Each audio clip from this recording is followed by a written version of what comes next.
Connection ಕೊಟ್ಟಿರೋರು ಯಾರು? ಪಂಚಾಯಿತಿ ಅವರು ಏನಂತ ಕೊಟ್ಟಿದ್ದಾರೆ ಅದನ್ನು ಓದ್ಬಿಡ್ತೀನಿ.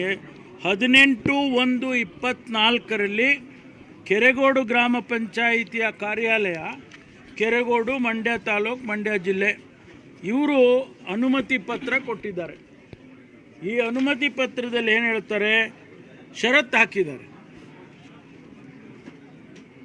ಧ್ವಜಸ್ತಂಭದಲ್ಲಿ ರಾಷ್ಟ್ರಧ್ವಜ ಹಾಗೂ ಕರ್ನಾಟಕದ ಕನ್ನಡ ಬಾವುಟವನ್ನು ಮಾತ್ರ ಹಾರಿಸುವುದಕ್ಕೆ ಅವಕಾಶವಿದ್ದು ಬೇರೆ ಯಾವುದೇ ಧಾರ್ಮಿಕ ರಾಜಕೀಯ ಪಕ್ಷದ ಬಾವುಟವನ್ನು ಹಾರಿಸುವಂತಿಲ್ಲ ಅಂತೇಳಿ ಇವರು ಕೊಟ್ಟಿದ್ದಾರೆ. ಸೀಲಿದೆ. ಈ ಸೀಲು ಡೂಪ್ಲಿಕೇಟಾ? ಪಂಚಾಯಿತಿ ಅಭಿವೃದ್ಧಿ ಅಧಿಕಾರಿ, ಕೆರೆಗೋಡು ಗ್ರಾಮ ಪಂಚಾಯಿತಿ ಅಧ್ಯಕ್ಷರು, ಕೆರೆಗೋಡು ಗ್ರಾಮ ಪಂಚಾಯಿತಿ ಇಬ್ಬರು ರುಜು ಹಾಕಿದ್ದಾರೆ. ಇದನ್ನು ಷರತ್ತು ಹಾಕಿ ಕೊಟ್ಟಿದ್ದಾರೆ. ಪ್ರೊಸೀಡಿಂಗ್ಸು ಕೂಡ ಮಾಡಿದ್ದಾರೆ ಪಂಚಾಯಿತಿಯಲ್ಲಿ. ಈ ಪ್ರೊಸೀಡಿಂಗ್ಸ್ ಕೂಡ ಮಾಡಿದ್ದಾರೆ. ಇದನ್ನು ಡೂಪ್ಲಿಕೇಟಾ?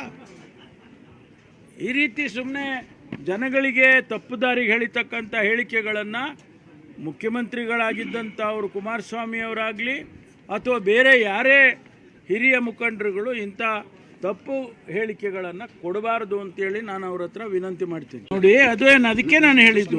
ಹೌದೌದು, ನಾವು ಇದನ್ನು ಸೃಷ್ಟಿ ಮಾಡೋಕ್ಕಾಗೋದಿಲ್ಲ. ಯಾಕೆಂದರೆ ಇದು ಜುಡಿಷಿಯಲ್ ಪೇಪರ್. ಇದನ್ನು ನಾವು ಸೃಷ್ಟಿ ಮಾಡೋಕ್ಕಾಗ್ತಾ? ಹೇಳಿ ನೀವೇ. ಜುಡಿಷಿಯಲ್ ಪೇಪರ್ನ ನೀವು ಸೃಷ್ಟಿ ಮಾಡೋಕ್ಕಾಗತ್ತೆ ಸ್ವಾಮಿ? ಇದನ್ನು ಸೃಷ್ಟಿ ಮಾಡೋಕ್ಕಾಗತ್ತೆ? ಹೇಳಿ. ನಂಬರ್ ನೋಡ್ಕೊಳ್ಳಿ ಅದ್ರಾಗೆ.